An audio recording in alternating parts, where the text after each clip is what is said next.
Yo, what is going on, guys? It's your boy Squills here, back with another video, and as you guys could probably tell from the title, this is the best way to improve as a beginner, at least in my opinion. So I'm going to try to keep this intro as short as possible because long intros are boring. Anyway, this video is for the beginner.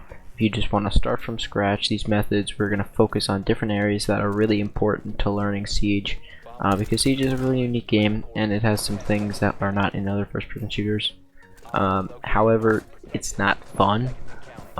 You know, grinding terrorist hunt, it's gonna help you improve a lot, and you know, going in custom games or whatever and learning maps, it's not fun.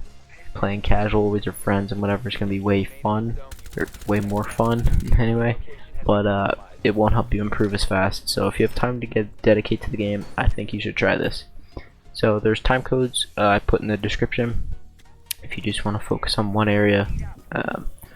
But anyway, we're just going to get into it. So the first thing that you should do is, if you want free renown, which you probably do, then do the situations, but in my opinion they don't help at all.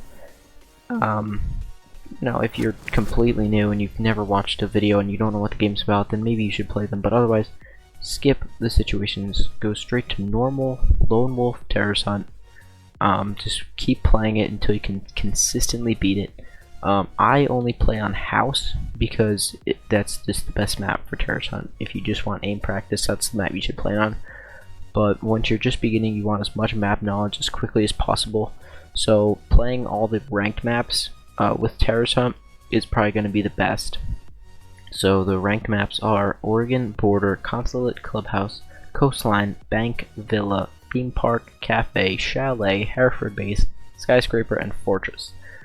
It's a lot of maps, actually, that are in the ranked pool, and there's even more in casual, but most of the maps that are just in casual are pretty bad. But anyway, use those when you're playing terrorist hunt right in the beginning.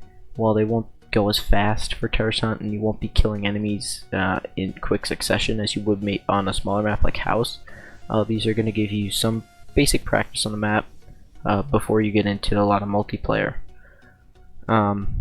The one thing that you shouldn't do is don't play Cafe before. I'm recording this video before Year 4 Season 2 is released, so Cafe's getting reworked. So if you're doing this before Year 4 Season 2, just take Cafe out until it gets reworked, because basically everything you learn about the map before it gets reworked is going to get chucked out of the window. So yeah, so this is going to help your aim. It's going to work on your recoil control, because you know, there's 22 enemies to kill and a lot of them are going to be in the same room, so you're going to need to kill enemies in quick succession, ideally with one magazine, and you'll get started on learning the maps. So the second is getting basic map knowledge. So map knowledge is really hard to learn fast. In fact, I would say it's almost impossible. You just really need experience, but there are a few really important things that you can learn from just straight up looking at things or whatever. So what you want to do is you want to go onto YouTube and just look up map guides on a bunch of the different maps. Like I would start with like simple ones, maybe Border, Oregon, or maybe Bank. Those are the ones that are smaller with the biggest rooms. So you're just going to want to learn the best objective sites for each one of them. That's and the spawns as well, the best spawns. So that'll give you a way to start the round well, so you don't know. So you basically want to have a clue of what's going on in the beginning of a round, so you know what site you need to practice on, what site you don't need to practice on. For example, on Border, pretty much everyone's going to pick the top floor armory and archives first. Trying to learn how to defend bathroom tellers is fairly useless because it's the worst, and even someone who knows how to defend it will probably still lose it because it's just a bad objective site. The rest is just going to come from experience, learning vertical angles and stuff, and Valkyrie cam and other gadget spots is cool, but when you're a basic beginner, learning the stuff is just almost distracting. So just run around on the maps, learn the different names of the rooms, but just note the staircases and the important walls that go in and out of each of the important objectives, because these are probably going to be the most important parts of each map, and these are the ones that you're going to want to focus on. and they will help you in the actual game. So the next thing is operator unlocking. This is a thing that everyone has to deal with unless you buy the full Ultimate Edition of the game. I think you get like a bunch of the operators. I'm not sure. You know, depending on obviously how much money you spend is how many operators you'll get right off the bat. But assuming you just bought the normal edition, the default operators, and if you first of all you just want to get all the defaults first. All the default operators, the ones that don't cost 25,000, or I think the cheapest ones are like 15,000. Anything less than that is just going to be a normal default operator. So each default operator is from one of the basic CTUs, so the FBI SWAT, the SAS, the Spetsnaz, the GSG-9, the GIGN. I feel like I'm forgetting one, but I'm not. So each operator that you unlock from each one of these CTUs, the first one you unlock is going to be 500, the next one you unlock is 1,000, the next one you unlock from each CTU is 1,500, and the last one is going to be 2,000 renown. So you kind of have to play it strategically. Try to get one operator from each before moving on to getting a second operator from each CTU, so this keeps the cost of each operator as you move on as low as possible and lets you collect a large amount of operators quickly. And what you want to keep in mind when you're doing this is to fulfill all the roles. So on attack, the main roles that you need to fulfill are hard breach, so like a thermite. Maverick and Habana are also hard breachers, but they're DLC ops, and they're going to cost a lot more. So basically, thermite is, I think, in my opinion, at least the first operator you should get, because he's the most important on attack, at least the most important default op. Gadget denial is another role on attack. That's just a fancy name for it. If there's a bandit on a wall and the thermite can't get it, which operators can destroy that bandit? Well, the two main ones that are default operators are Thatcher, who you're going to probably want to unlock first, and Twitch, who's also very good. The next role is soft breach. So these are operators whose gadgets focus on destroying soft walls. So of course you can bring breach charges as a lot of different operators, but operators like Sledge and for DLC operators Buck are gonna do this really well. Soft breaching is kind of a lot of different people can do it. For example, Jackal has a secondary shotgun, as does Gridlock, one of the newer operators. But really you want someone like a Sledge or Buck who's gonna focus on that and can do that better.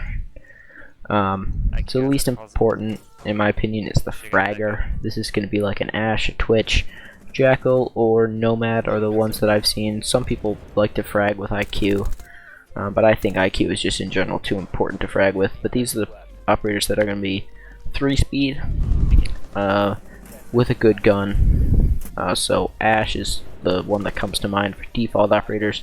Twitch is also very good. Twitch brings more utility to the table, but like I said, this is the least important one. If you are good at the game, really you can frag with any operator, but some people just like having that one operator that if they just really want to go for kills, they can pull out that 3-speed, high mobility with the strong gun to be able to get those kills a lot easier.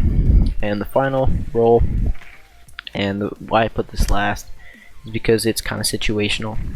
And this is just kind of my other category. I called it the utility category. So this is mainly operators like a Glaz. So Glaz doesn't really fulfill any of those other roles. And with the new buff he's getting with Year 4 Season 2, he's not going to be a fragger. You used to be able to use him like maybe an entry fragger for the objective, where you throw smokes into the objective and peek through the smoke to get some easy kills, but you're not going to be able to do that anymore. So Glaz is just going to be kind of like a general utility op. He's going to bring those smokes, which are really good for executing onto the objective site and getting the plant down. That is if you're playing bomb. And then he can watch over everything and pick off all the roamers and anchors that try to peek onto the planter. And another one is Capitao. He's a DLC op. She's down. But you know, just people who bring other utility that doesn't fit into any of those categories. that will go well with your plan to push onto the site. So utility operators are, again, situational. They're not going to be universally useful, most of them, and you need a plan to know which one to pick. For the beginning, you don't really need these operators unless you do have some strategies that you gather in mind. And for defense, there's not really as many roles, but the few ones are important. Denial, so that's like a bandit or a mute for DLC operators. It's also Cade, but really bandit and mute are going to be two of the first operators that you want to unlock. For SAS, I would say unlock Thatcher before you unlock mute, but bandit is just a really good operator, 3-speed, good gun, but he fulfills that denial role, so he can put his bandits down to make it much harder for a thermite to open a reinforced wall without a Thatcher. Another role is information. Now a lot of the information operators such as Echo, Maestro, Valkyrie are going to be the DLC operators, but anyone that brings kind of cameras, so maybe bulletproof cameras or anything else that your team can look through, is going to be really important to have a few of them. But other ones are just like maybe a Capcan, who main purpose of the traps is to do damage to his enemies, but can also give you some good intel if one of them sets off. You can hear where it comes from, and you know where the attackers are, so anything that will set off or you can watch that gives you information on where the attackers are. That is very important to have one on the team, and especially if someone dies, to have them be useful and to be watching out for something and not feel helpless is a really good thing. And then the two general categories that you put most operators into on defense is either roamer or anchor. The roamers are going to be the higher speed with the better guns. They're going to be playing off site, and they're going to be usually lurking around or holding in a room. And then you also want to have anchors. Anchors are going to be high armor, low speed, so like a Docker or Rook for the default operators. Good roamers are, like I said, Bandit. Jaeger is the best in my opinion. So you want to have a good balance. Always keep in mind how many in the op selection phase, how many of your teammates are going anchors and roamers. You generally want to have 2 or 3 of each depending on the site. Some sites can hold more than 3 anchors.